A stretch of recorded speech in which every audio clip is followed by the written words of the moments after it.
So that's where England's at. We now have all of these towns and major cities that are completely taken over by a densely packed Muslim population who control housing. We have a Muslim housing association in London, so we cannot access that housing.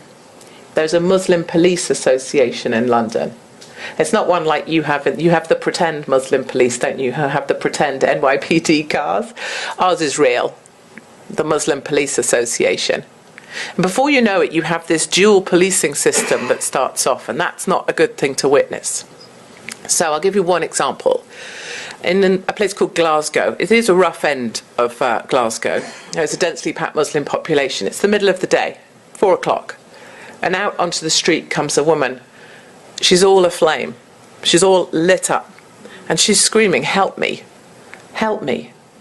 And a guy hears her and he runs out. He's in a garage where he's working. He manages to find water. She's on the grass now, laid down. And he manages to throw water on her and puts her out. And I have pictures still of the grass where they picked her up and put her in the ambulance, all black and burnt. That part of Glasgow is under Sharia. It's under Muslim policing. They did a statement.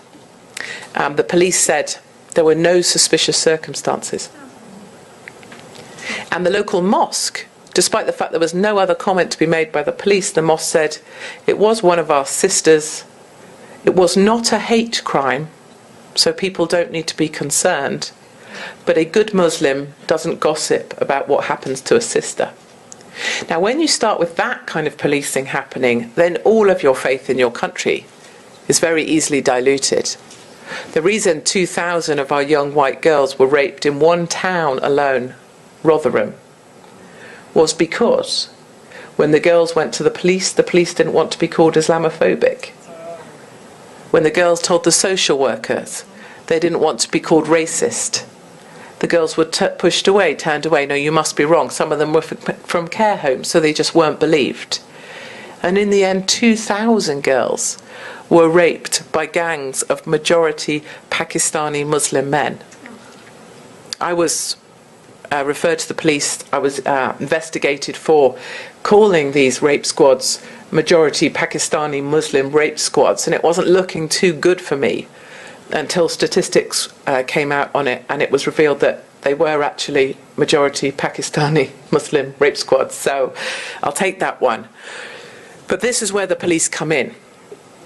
The police are now a legitimate arm of the government silencing machine. There is a hate crime unit that Sadiq Khan has set up to police Twitter, specifically my Twitter. And I have been arrested and interviewed under caution by the Major Crime and Homicide Command, 2 men in a cell with a tape recorder, for a column I wrote in the newspaper about migrants, because it was seen as hate speech. Luckily, that wasn't referred and I got away with that. But they are cracking down fast. My children are referred to social services. So people that are against me or want to shut me up will ring social services about my children. So we've had them to the house 3-4 times. And I respect that. I'm glad.